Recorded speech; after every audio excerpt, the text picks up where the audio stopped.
सभी का बहुत बहुत स्वागत है आपके अपने YouTube platform victorious education academy of excellence पर। तो जैसा कि हम लोगों ने इतिहास का पहला वीडियो कंप्लीट कर लिया है और आज के इस वीडियो में हम लोग शुरुआत करने वाले हैं मध्य प्रदेश में मौर्य काल से। हम लोग साथ साथ सिनॉप्सिस भी बनाते चल रहे हैं क्योंकि हमारा गोल ये है कि लास्ट में MPPSC वालों के लिए अगर स्पेशली बात करूँ तो लास्ट में 10 ही यूनिट का हमारा सिनॉप्सिस कंप्लीट हो जाए। अगर कोई व्यक्ति किसी भी MP रिलेटेड एग्जाम की तैयारी कर रहा है और उसमें MP से कुछ भी सवाल पूछे जा रहे हैं, this book is enough for you. तो आपको क्या करना है, बस सिनॉप्सिस बनाते चलना है, चीजों को पढ़ते चलना है और आपकी जो एग्जाम है बहुत आसानी से निकल जाएगी। तो चलिए बिना देर की हम लोग शुरुआत करते हैं। सबसे पहले हम लोग पेन चूज कर लेते हैं हमारा। तो मध्य प्रदेश में मौर्य काल। चांदी और तांबे से निर्मित मौर्यकालीन सिक्के विदिशा, त्रिपुरी, जबलपुर, उज्जैन एवं सतना से प्राप्त हुए हैं। बिंदुसार के समय अशोक को अवंती का राज्यपाल बनाया गया। अशोक अवंती का राज्यपाल 11 वर्षों तक रहा। अशोक का विवाह विदिशा नगर सेठ की पुत्री महादेवी से हुआ। अशोक ने उज्जैनी को अवंती की राजधानी बनाया था। अशोक के पुत्र का नाम महेंद्र और पुत्री का नाम संघमित्रा था, जिन्हें अशोक ने बौद्ध धर्म के प्रचार के लिए श्रीलंका भेजा था। अशोक ने महादेवी के कहने पर सांची स्तूप और वेश्य टेकरी का निर्माण करवाया था। अब आते हैं अभिलेख। अभिलेख बहुत इंपॉर्टेंट है क्योंकि प्रश्न अभिलेखों से पूछा जा रहा है।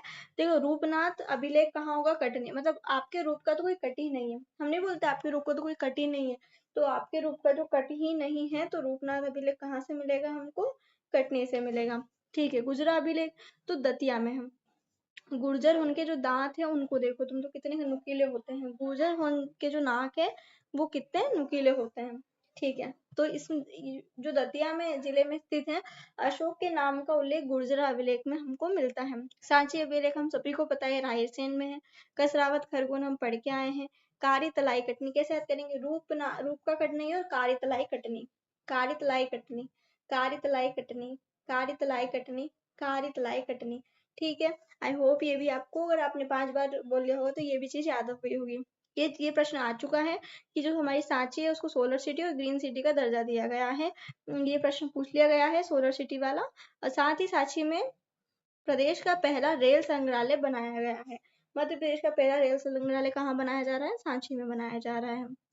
अगर हम स्तूप की बात करें, मौर्यकालीन स्तूप की, तो सबसे इम्पोर्टेंट तो सांची स्तूप रायसेन में आ जाता है।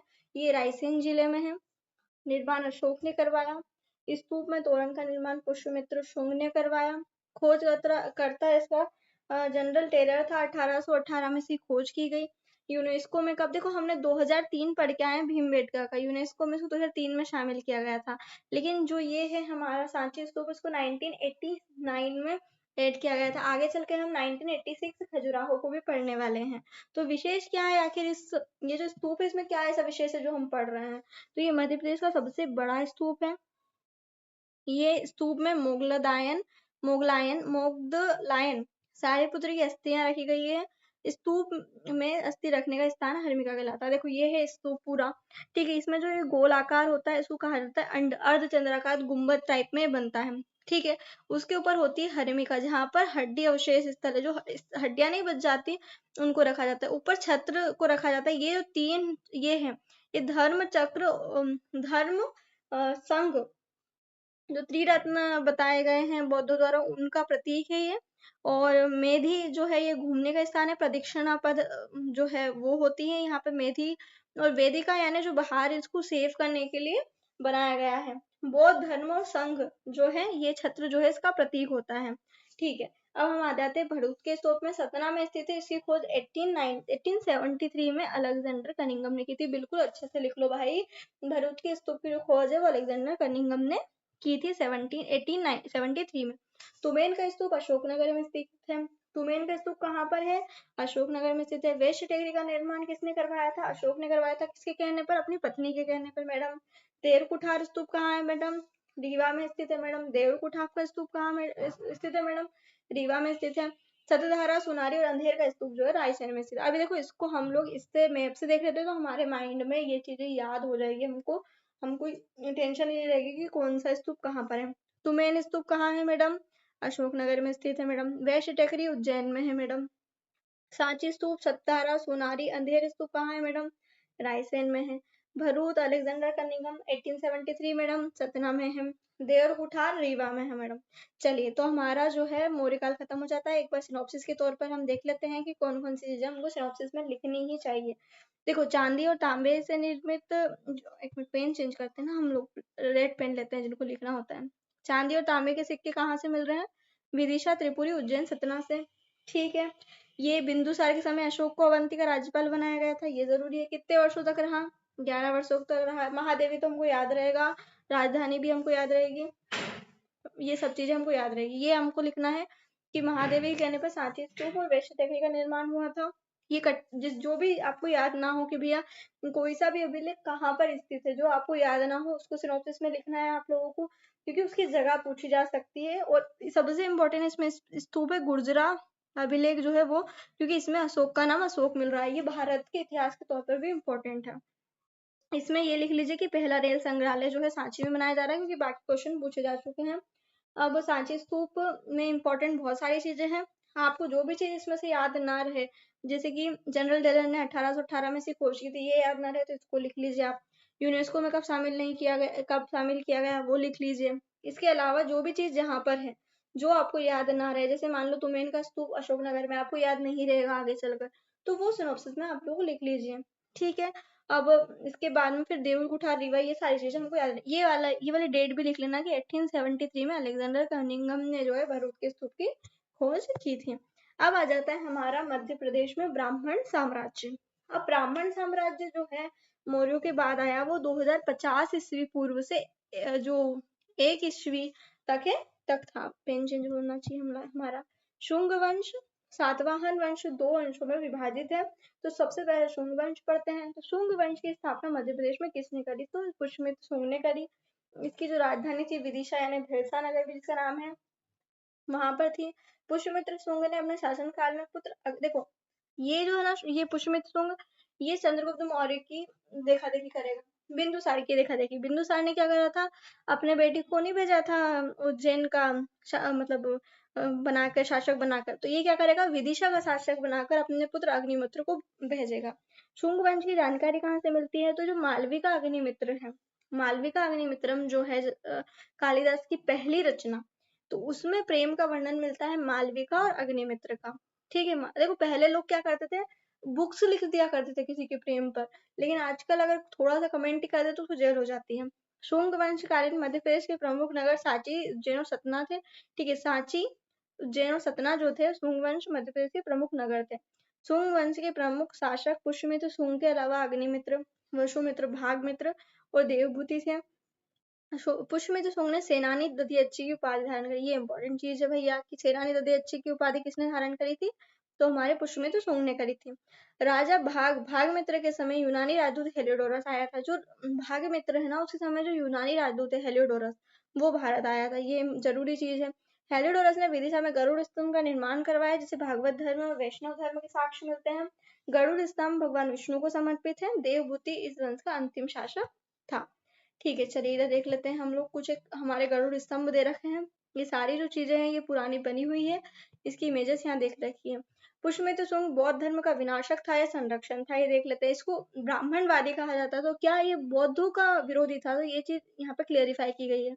कुछ इतिहासकारों ने पुष्यमित्र शुंग को बौद्ध धर्म का विनाशक कहा है, क्योंकि इसने 1000 बौद्ध भिक्षुओं की हत्या करके सरयू नदी में फेंकवा दिया था। लेकिन कुछ इतिहासकारों ने इसे संरक्षक कहा है, क्योंकि इसने सांची स्तूप और भरूच स्तूप में तोरण द्वार का निर्माण करवाया था। ऐसा भी हो सकता है कि भैया पहले इसने बौद्ध भिक्षुओं को 1000 बौद्ध भिक्षुओं को मृत्यु के घाट उतार दिया और फिर अपनी गलती सुधारने के लिए बनवा दिया हो, ये भी तो हो सकता है। चलो शुंग वंश का सिनॉप्सिस देख लो एक बार कि क्या क्या चीज जरूरी है, आप लोग लिख सकते हो अगर याद ना रहे तो। संस्थापक सबसे इम्पोर्टेंट है, राजधानी जरूरी है, आपको याद रहना चाहिए। अग्निमित्र को विदिशा भेजा, ये तो हमको याद ही रहेगा। मालवी का अग्निमित्र ये भी याद रहेगा। जानकारी कहाँ से मिलती है, ये लिख लेना। इसके बाद में फिर कहाँ कहाँ कहाँ नगर में रहे, ये तो सांची, उज्जैन और सतना जरूरी है। शासक कौन कौन से रहे हैं? पुष्यमित्र के अलावा अग्निमित्र, वसुमित्र, भागमित्र, देवभूति, ये इंपॉर्टेंट है। सेनानी दधियच्ची की उपाधि आखिर किसने धारण करी थी? तो वो पुष्यमित्र ने करी थी। राजा भाग या भागमित्र के समय यूनानी राजदूत हेलियोडोरस आया था, ये भी इम्पोर्टेंट है कि भैया जो हेलियोडोरस है वो किसके समय आया था, तो भागमित्र के समय आया था। देखो मोस्टली लोगों को याद होगा जो 3-4 बार पढ़ चुके हैं एमपी को, लेकिन जो नया बच्चा है उसको भाई इतनी चीजें याद नहीं रहती हैं, तो वो बिल्कुल घबराए ना कि भैया मुझे तो याद नहीं रह रहा है। शुरुआत में मैंने भी पढ़ा था या किसी भी बच्चे ने पढ़ा था उसको भी याद नहीं रहा होगा, ना अभी तक भी नहीं रहता, हमको भी बार बार पढ़ना पड़ता है। तो इस कारण घबराना नहीं है, चीजों को लिखना है। नहीं अभी तक नहीं किया ना, अब कर लेंगे, ये विचार रख के हमको जीवन जीना रहता है। ठीक है, मुझे कुछ चीजें अभी तक नहीं पता है, मैं सीख लूंगी, सीख लूंगा, या फिर क्योंकि लड़के भी सीखते हैं भाई।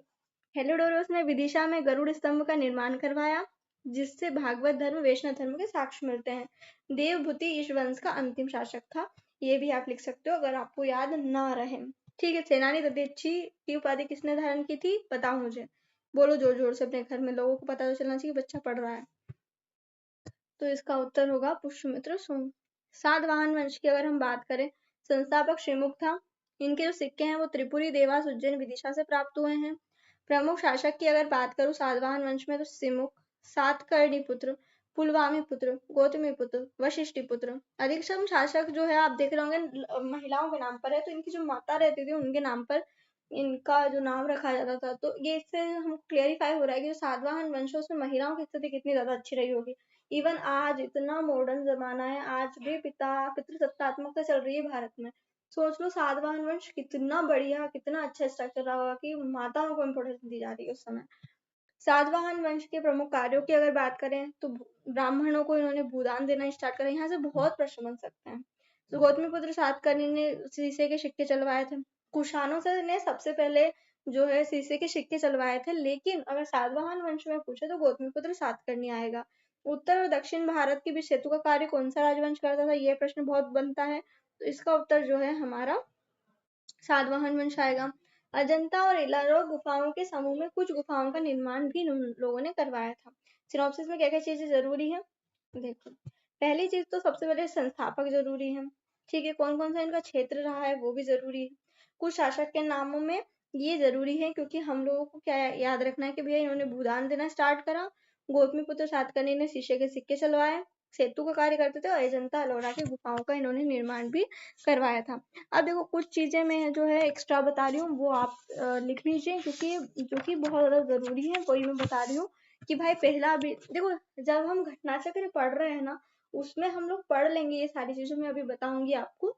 लेकिन फिर भी अगर हाँ अभी एमपी की अगर आप टेस्ट सीरीज दे रहे हैं कुछ, उसमें अगर आपको जरूरी हो, और दूसरी एग्जाम का बच्चा जो घटना चक्र नहीं पढ़ रहा है, तो उसके लिए मैं बता रही हूँ कि जो नाना घाट अभिलेख है, आप लिखते जाइए, नाना घाट अभिलेख, नागनिका, भूदान सबसे पहले, जो भूदान सबसे पहले इन लोगों ने किया था उसका उल्लेख नानाघाट अभिलेख नागनिका का था, उससे मिलता है। नासिक अभिलेख से इन लोगों की जानकारी मिलती है, जो कि गौतमी बर्षी की थी, बर्षी का था, जो कि गौतमी पुत्र सातकर्णी की माता थी। और पूना अभिलेख से भी इनकी जानकारी हमको मिलती है। कौन कौन से अभिलेख पढ़े, नानाघाट जो कि नागानिका का था, जिससे हमको भूदान का उल्लेख मिलता है। नासिक अभिलेख जो कि गौतमी बर्षी का था। पूना अभिलेख, तीसरा अभिलेख हम लोगों ने पढ़ लिया। ठीक है, अब एक और चीज इंपॉर्टेंट है कि जो सांची का दक्षिणी तोरण द्वार है उस पर किस शासक का उल्लेख हमको मिलता है, तो वो हमारा जो गौतमी पुत्र सातकर्णी है उसका उल्लेख हमको मिलता है। ठीक है, चलिए अब हम लोग आगे बढ़ जाते हैं। चलिए आगे बढ़ जाते हैं, हम लोग कुछ अन्य प्राचीन वंशों के बारे में पढ़ लेते हैं। तो अन्य प्राचीन वंशों की अगर मैं बात करूँ तो सबसे पहले आता है ओलिकर वंश। देखो इसमें मैं आपको जगहें बता देती हूँ किस जगह पर किस राजवंश का शासन रहा। तो ये मंदसौर वाले नीमच मंदसौर में ओलिकर वंश का, कादरमल वंश का यहाँ पे विदिशा, सॉरी मालवा उज्जैन वाले क्षेत्र में, वाकाटकों का यहाँ पर रहा, नागवंश यहाँ पर रहे, परिव्राजक और उच्चकल्प दोनों एक साथ रहे, परिव्राजक पन्ना में, उच्चकल्प सतना में। मेघ वंश का ये रहा, मेकाल के पांडव वंश जो हमारा मेकाल श्रेणी है वहां पर, शैल वंश बालाघाट वाले जो क्षेत्र में रहे थे। चलिए ओलिकर वंश के बारे में हम लोग पढ़ लेते हैं। तो ओलिकर वंश जो है के वर्तमान मंदसौर क्षेत्र से ये संबंधित है। राजधानी दशपुर थी, संस्थापक यशोवर्मन था। इंपॉर्टेंट है ये संस्थापक सारे याद रखना है हमको, राजधानियां भी हमको याद रखनी है। मालवा नाम देने का जो श्रेय है वो होलिकर शासकों को दिया जाता है। होलिकर वंश के प्रमुख शासक नरवर्मा, सिंहवर्मा, बुद्धवर्मन आदि थे।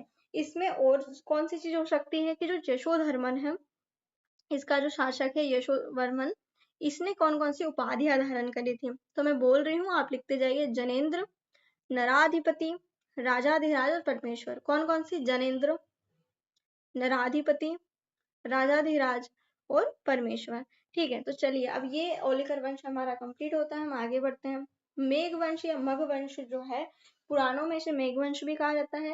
पहले इस वंश का जो शासन था बघेलखंड में था, फिर कौशाम्बी तक विस्तृत हुआ। मग वंश के सिक्के तथा अभिलेख हमें बांधवगढ़ से प्राप्त हुए हैं। मग वंश की प्रारंभिक राजधानी भी बांधवगढ़ थी और इसका जो प्रमुख जो शासक है वो है भीमसेन, भद्र मग और शिवमग। ठीक है, बहुत इजी वाला जो है राजवंश है ये तो। ठीक है, अब चलो इसमें इन दोनों में इंपॉर्टेंट देख लेते हैं, फिर इस साइड चलते हैं हम लोग। पहले तो संस्थापक इंपॉर्टेंट है कि यशोवर्मन संस्थापक है, राजधानी दशपुर है और हमको मालवा नाम देने का श्रेय इनको देना है। इसके बारे में 4 उपाधियां बताइए। जनेंद्र, नराधिपति, राजाधिराज और परमेश्वर। यशोवर्मन की वो सिनॉप्सिस में लिख लो अपने, या फिर यहाँ पे ये जो जगह है यहाँ पर बुक में 4 उपाधियां लिख लीजिए, अपनी बुक में लिख लीजिए। और सिनॉप्सिस बना रहे हो तो सिनॉप्सिस में डायरेक्ट लिखिए।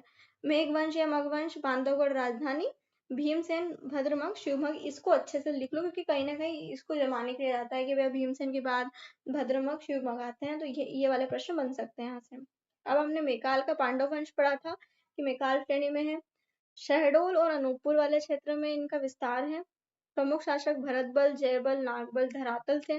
भरतबल, जयबल, नागबल, धरातल। इस वंश की अधिक जानकारी इतिहास में हमको नहीं मिलती है। ठीक है, चलिए आगे बढ़ जाते हैं अब हम लोग। अब भैया जो ये भरत बल थे, अब इन्होंने कई सारी उपाधियां धारण करी, उनको एक बार आप लिख लीजिए। ये यहाँ पर जो जगह है बीच में, यहाँ पर आराम से आपको लिखा जाएगा। इतना इस तरीके का बॉक्स बना लीजिए अपनी बुक में, यहाँ लिख लीजिए। नहीं तो फिर आपका जो सिनॉप्सिस है उसमें लिख लीजिए कि जो भरत बल है उसने कौन कौन सी उपाधि धारण की थी। उसने पद्म ब्राह्मण, परम महेश्वर और परम गुरु की उपाधि धारण करी थी। कौन कौन सी? परम ब्राह्मण, परम महेश्वर और परम गुरु की उपाधि धारण करी थी। चलिए अब हम लोग आगे बढ़ जाते हैं। परिव्राजक वंश की बात करें तो पन्ना जिले में इसका शासक था। इसके प्रमुख शासक जो थे देवाड्य, प्रभंजन, हस्तिन और संक्षोभ थे। कौन कौन से थे इस वंश के प्रमुख शासक? देवाड्य, प्रभंजन और हस्तिन थे। अब हम आ जाते हैं उच्च कल्प वंश पर। तो यह परिव्राजक राजवंश का पड़ोसी राज्य था। मध्य प्रदेश के सतना जिले के उछेरा क्षेत्र में इसका शासन था। बता ही दिया मैंने आपको दोनों। ओगदेव, कुमारदेव, व्याघ्रदेव, जयदेव और सर्वनाथ जो थे इसके शासक थे। ठीक है, अब चलिए आगे बढ़ जाते हैं हम लोग। वाकाटक वंश, तो अटक कौन गया है? विंध्य की जो शक्ति है वो अटक गई है, ऐसे याद कर लो। तो वाकाटक वंश का संस्थापक कौन है? तो हमारे विंध्य शक्ति है। विदिशा और पश्चिमी बुंदेलखंड में इनका राज्य था। नागवंश की अगर मैं बात करूं तो संस्थापक वृषनाग थे। ये मेंस में भी बहुत अच्छे तरीके से दिए रखे हैं, कुछ लोगों ने तो पढ़ भी लिया होगा, मेंस में इनको क्लियरली पढ़ लिया होगा बड़े बड़े तौर पर। ये थोड़ी छोटी छोटी चीजें इसमें दे रखी हैं। भीमनाथ के जो सिक्के हैं विदिशा से प्राप्त हुए हैं। कादरमग वंश जो है उज्जैन के आसपास क्षेत्रों में था। इसका संस्थापक यशोमती था। यशोमती मैया से बोले नंदलाला कि कादरमग वंश में मुझे जन्म दे देना। चस्टन, रुद्रदामन, रुद्र सिंह तृतीय जो है इसके प्रमुख शासक थे। हम नहीं पढ़ते चस्टन का ये अभिलेख, रुद्रदामन का ये अभिलेख। इस तरीके से जो ये वंश के शासक थे। अब कौन कौन सी चीजें सिनॉप्सिस में लिख लेनी है, जो भी चीज आपको यहाँ से याद ना रहे लिखो सिनॉप्सिस में बढ़िया तरीके से। ठीक है, चलिए आगे बढ़ जाते हैं हम लोग आ जाते हैं हमारे गुप्त काल में। तो मध्य प्रदेश में गुप्त काल में हम लोग क्या क्या पढ़ने वाले हैं, एक बार ओवरव्यू देख लेते हैं। जो शासक है वो पढ़ेंगे। नगर पढ़ेंगे जिसमें शोभोग नगर एरन को कहा जाता है। एरन के कितने सारे नाम देख लिए हम लोगों ने ना। तो अवंती, अभी तो और आएंगे। दसपुर, मंदसौर, अनूप, निमाड़। अभिलेख पढ़ेंगे इंपॉर्टेंट, और कुछ स्थल जो है कुछ मंदिर वगैरह बनवाए गए हैं शासकों के द्वारा, वो हम पढ़ने वाले हैं। सबसे पहले हम लोग शासक पढ़ रहे हैं। तो सबसे पहले इसका संस्थापक कौन था? तो इसका संस्थापक श्रीगुप्त था।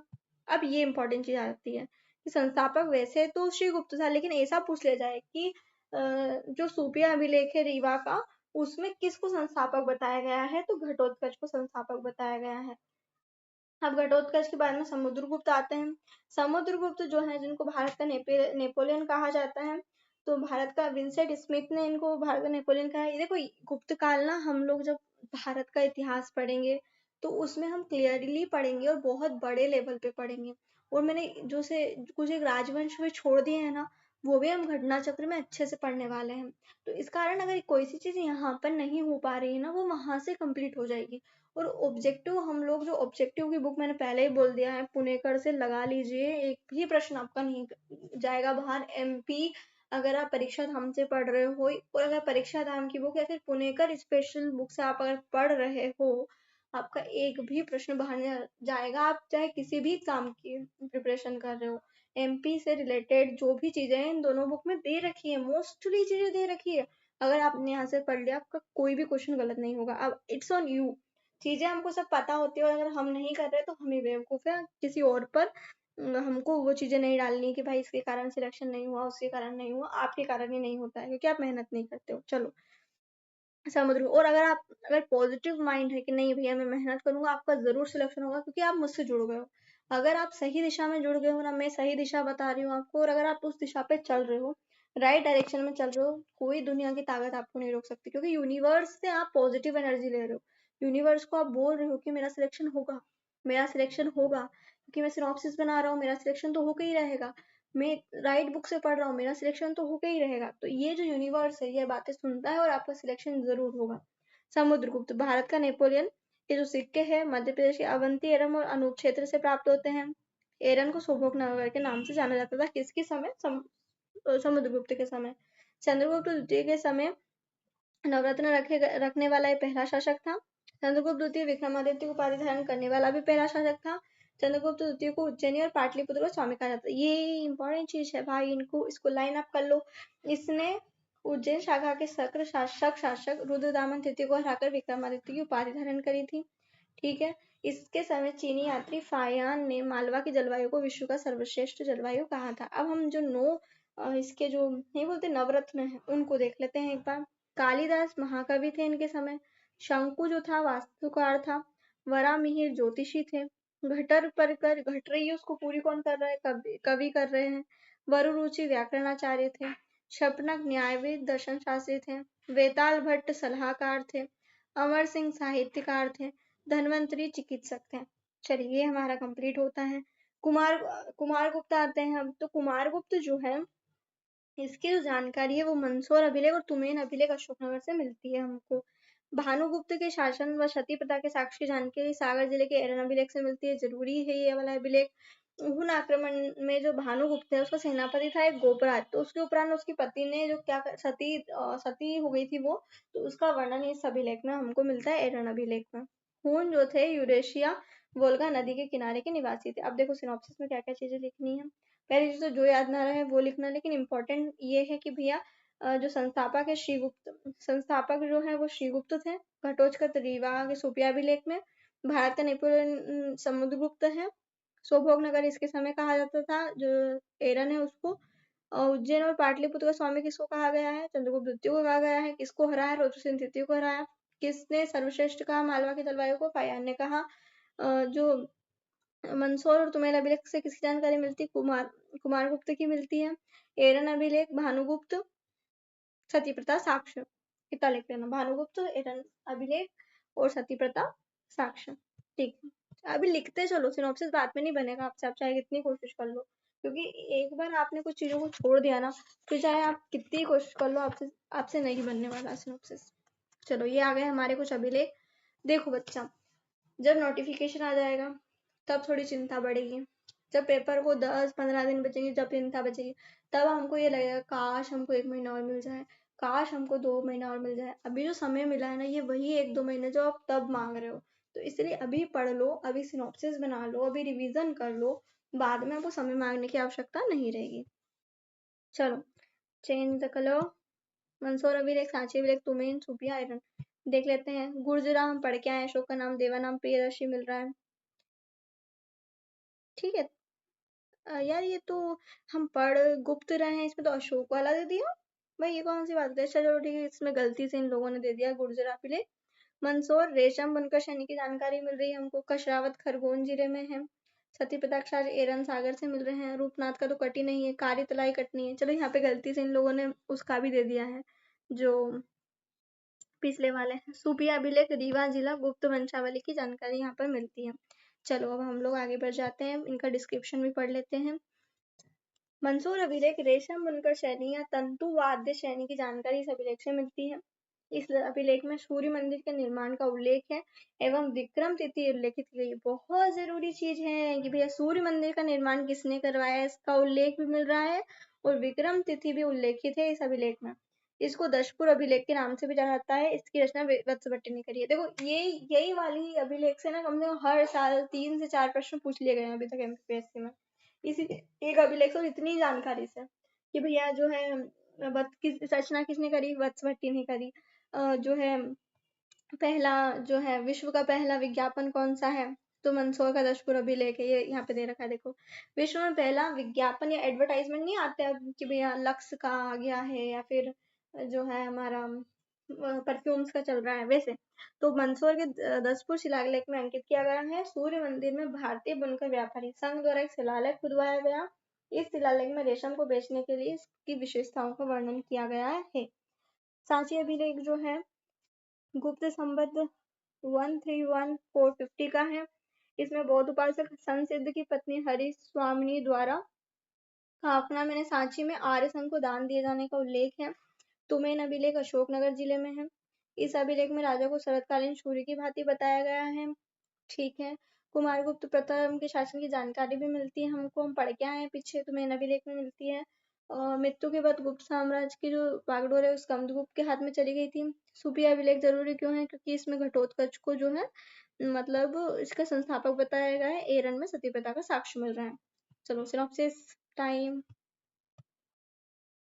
इसमें तो सारी चीजें याद ना रहे वो लिख लो। दसपुर है, वत्स भट्टी है, विक्रम तिथि उल्लेखित है, सूर्य मंदिर का निर्माण, फर्स्ट एडवर्टाइजमेंट। सांची अभिलेख किस मतलब जो है किसको दान में दिया गया है, संसित की पत्नी हरिसामनी द्वारा आर्य संघ को दान दिए जाने का उल्लेख हमको मिलता है।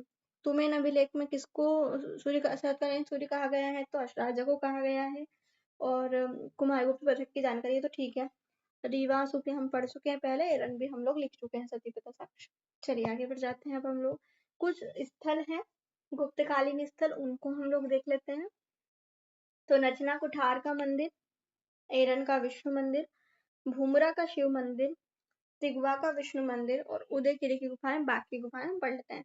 नचना कुठार का मंदिर जो है वो पार्वती देवी, ये से प्रश्न बनते हैं। देखो यहाँ से कैसे प्रश्न बनते हैं कि भैया जो है नचना कुठार का मंदिर किस देवता या देवी को समर्पित है, तो पार्वती देवी को समर्पित है। ये पन्ना जिले में गुन्नौरगंज के समीप नचना कुठार, ये देखो यह मंदिर चौमुखनाथ शिवालय मंदिर के समीप स्थित है। यहाँ पर तो हमको लग रहा है ठीक है यार इतना इजी है, नचना कुठार मंदिर, पार्वती कुठार मंदिर, पन्ना जिला। लेकिन जब पेपर में आता है ना हम कंफ्यूज होते हैं, यार पन्ना था कि सतना था, या नचना कुठार तो विष्णु भगवान का होगा शायद, इस तरीके से कंफ्यूजन होता है जब हम एग्जाम में जाते हैं। तो इसके कारण बार बार पढ़ना जरूरी होता है। एरन का विष्णु मंदिर सागर, एरन से प्राप्त एक वराह मूर्ति के अभिलेख में हून शासक तोरमान का उल्लेख, ये जरूरी है ठीक है, ये वाला की तोरमान का उल्लेख किस जो है उसमें मिलता है हमको। भूमरा का शिव मंदिर सतना में है, एक मुखी शिवलिंग मंदिर है। एक और अन्य सतना जिले के नागौद में खो मंदिर गुप्त काल से संबंधित है। तिगवा का विष्णु मंदिर कटनी जिले में है। अलेक्जेंडर कमिंघम ने 1873 में से खोज की थी। 1873 में ही जो भरूच का स्तूप की भी खोज करी थी ना, हमने पढ़ के आए हैं अभी। उदयगिरी की गुफाएं विदिशा जिले में है। किस दिशा से सूर्य उदय हो रहा है ऐसे याद कर लो इसको, उदयगिरी यानी विदिशा। ठीक है, गुप्त गुफा क्रमांक 1 का निर्माण रामगुप्त के समय और 20वें का जो निर्माण है कुमारगुप्त के समय हो। रामगुप्त कौन है, रामगुप्त वही है जिन जो विक्रमादित्य के भाई थे, और एक शासक ने इनसे अपनी पत्नी मांगी तो उन्होंने पत्नी दे दी थी, तो फिर विक्रमादित्य को गुस्सा आया और उसने इनको मार डाला रामगुप्त को। पहले तो उनको जाके मारा जो जिन्होंने पत्नी मांगी थी, पत्नी को लेके आए, इनकी हत्या करी और खुद राजगद्दी पे बैठ गया। बाघ की गुफाएं बाघधार में है। बाघ धारे से याद करा था मैंने, तो बाघ पर धार चला दो, चलाने नहीं है ना तो जेल हो जाएगी, लेकिन बाघ पर धार चला दो ऐसे ट्रिक होती है। डोंगरफुल ने बाघ की गुफाओं की खोज 1818 में की थी। चलिए सिनॉप्सिस टाइम, नचना कुठार, पार्वती देवी, पन्ना, ठीक है। एरन, सागर, वराह मूर्ति, अरे कलर चेंज नहीं हुआ यार शिट। पार्वती देवी, पन्ना, एरन, सागर, वराह मूर्ति, भूमरा, सतना एक मुखी शिवलिंग, खो मंदिर भी यहाँ पर है सतना में, कटनी दिगवा का विष्णु मंदिर, अलेक्जेंडर कनिंगम 1873, उदयगिरी की गुफाएं, रामगुप्त कुमारगुप्त पहली 20वीं जिला विदिशा, बाग धार डोंगरकिल 1818। चलो ठीक है, कंप्लीट होता है हमारा गुप्त काल भी। अब हमारा जो वीडियो है वो 30 मिनट रीच कर चुका है। आई होप हम लोग ये जो चीजें हैं कि चलिए रुकिए, एक काम करती हूँ मैं, जो ये गुप्त उत्तर गुप्त काल है, गुप्त उत्तर काल है, वो भी पढ़ा देती हूँ। रुकिए एक मिनट, देख लेती हूँ मैं कितनी चीजें हैं इसमें। तो इसमें 6 चीजें हैं और राष्ट्रकूट दे रखा है यहाँ पर पुष्पवर्धन दे रहा है, चालुक्य दे रखा है, मैत्रक वंश और मौखरी वंश, ये चलो ठीक है। तो ये पेज हम लोग और पढ़ लेते हैं इस वीडियो में, फिर अगला जो चीज है वो अगले वीडियो में पढ़ते हैं, ठीक है। देखो चीजें ज्यादा हो जाती है ना तो फिर सिनॉप्सिस भी नहीं बनता, याद भी नहीं रहता, तो इतना मतलब है नहीं 1-1 घंटे का वीडियो। पहले मैं 1 घंटे का ही बनाने का सोच रही थी कि 1-1 घंटे में जो है मतलब वो कंप्लीट ही हो जाएगी, 1-1.5 घंटे का वीडियो रहेगा, 3 भाग में कंप्लीट करवा देती हूँ। फिर मैंने सोचा कि यार मेरा गोल तो ये है कि सिलेक्शन करवाना बच्चों का, और अगर मैं 1 साल पढ़ा दूंगी तो याद रहना नहीं है। ठीक है, चलिए टाइम वेस्ट नहीं करते हैं बातों में। राष्ट्रकूट वंश जो है की निम्नलिखित 2 शाखाओं का संबंध मध्य प्रदेश से है। देखो वंश जो होते हैं ना, अलग अलग शाखाएं बढ़ जाती हैं। जैसे मान लो कि दादा है, फिर मान लो बेटे हुए 3-4, इन 3-4 ने बांट दी, फिर पोते हुए, पोतों ने 10 जगह राजवंश इकट्ठा कर दिया, तो इस तरीके से शाखाएं बन जाती हैं। 2 शाखाएं, अमरावती बैतूल शाखा, मान्यखेत शाखा। अब अमरावती बैतूल मतलब बैतूल वाला क्षेत्र, अमरावती महाराष्ट्र वाला क्षेत्र। राजपूत वंश की जो अमरावती और बैतूल शाखा है उसकी राजधानी अचलपुर महाराष्ट्र थी, ठीक है। Okay madam. मध्य प्रदेश में अमरावती बैतूल शाखा का विस्तार बैतूल, छिंदवाड़ा, अमरावती जिले में अधिक मिलता है।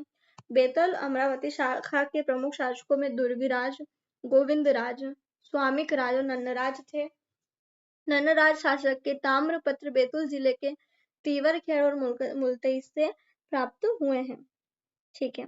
राष्ट्रकूट के संस्थापक दंती दुर्ग थे, जिसने अपनी राजधानी मान्यखेत कर्नाटक को बनाया था। अब दूसरी शाखा आ गई है, ठीक है। तो दूसरी शाखा में क्या हुआ, जो राष्ट्रकूट थे उसके संस्थापक दंती दुर्ग थे, ठीक है, और इन्होंने राजधानी मान्यखेत कर्नाटक को बनाया था। इस शाखा के प्रमुख शासकों में दंती दुर्ग, कृष्ण प्रथम, गोविंद तृतीय, ध्रुव कृष्ण तृतीय, इंद्र तृतीय और अमोघवर्ष थे। राष्ट्रकूट शासक दंती दुर्ग ने मालवा पर आक्रमण के उपरांत उज्जैन में हिरण्य गर्भधान का आयोजन कराकर अपनी विजय की घोषणा की थी। दंती दुर्ग ने क्या करा था, मालवा पर आक्रमण किया और अपनी विजय का उपरांत क्या हुआ, हिरण्य गर्भधान यज्ञ करवाया। उज्जैन राष्ट्रकूट शासकों ने कलचुरी वंश से विवाह संबंध स्थापित करे थे। एक कोकल प्रथम की कन्या से शादी करी थी। इस वंश के शासक इंद्र तृतीय ने त्रिपुरी के कलचुरी वंश की राजकन्या बेंजुआ से विवाह कर लिया था। ठीक है, बेंजुआ होगी, ओके कोई बात नहीं। हाँ हाँ, कोकल प्रथम की बेटी बेंजुआ, हाँ। अमोघ वर्ष का विवाह कलचुरी शासक युवराज देव की पुत्री कंडक देवी से हुआ था। मतलब कलचुरी और राष्ट्रकूट शासकों के वैवाहिक संबंध रहे हैं, सीधी सी बात यह है। इस वंश के शासक कृष्ण तृतीय के शासन की जानकारी नीलकंठ अभिलेख छिंदवाड़ा से प्राप्त होती है। राष्ट्रकूट वंश में चिन्ह के रूप में गरुड़ को अपनाया गया है। I think it should be Garuda. What is Garuda, क्या होता है, मैंने तो गरुड़ कोई वर्ड अभी तक सुना नहीं है, तो इसका गरुड़ होना चाहिए शायद। क्या क्या याद रखना है, राष्ट्रकूट वंश लिखा, अमरावती बैतूल शाखा लिख लिया, मान्यखेत शाखा लिख लिया, ठीक है। राजधानी डाला अचलपुर, इसका थोड़ा ज्यादा लिखा है क्योंकि नई चीजें याद नहीं रहती है इजीली। क्षेत्र तो हमको पता है क्योंकि बैतूल छिंदवाड़ा अमरावती हो ही जाएगा। इसके बाद में शासक में दुर्गराज, गोविंदराज, स्वामिकराज, नन्नराज थे। ऐसा कोई इंपॉर्टेंट नहीं मिल रहा मुझे कुछ इन शासकों के बारे में।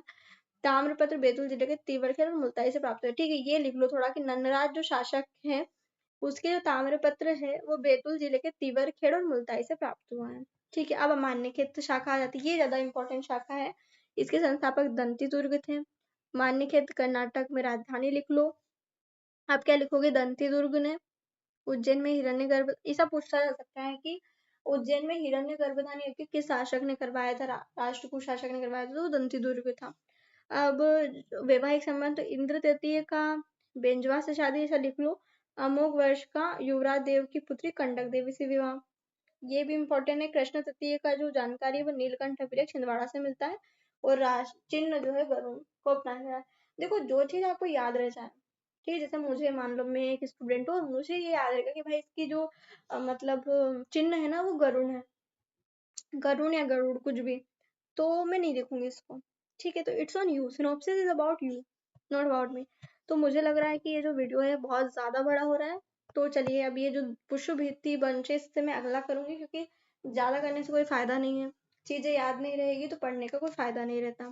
Thank you so much, I hope आपको वीडियो बहुत अच्छा लगा होगा, और अगर कुछ कमी रही हो तो बिल्कुल बताइए, आई विल मेक श्योर कि मैं उस पर वर्क करूंगी। और thank you so much. Bharat माता की जय, जय हिंद, जय भारत।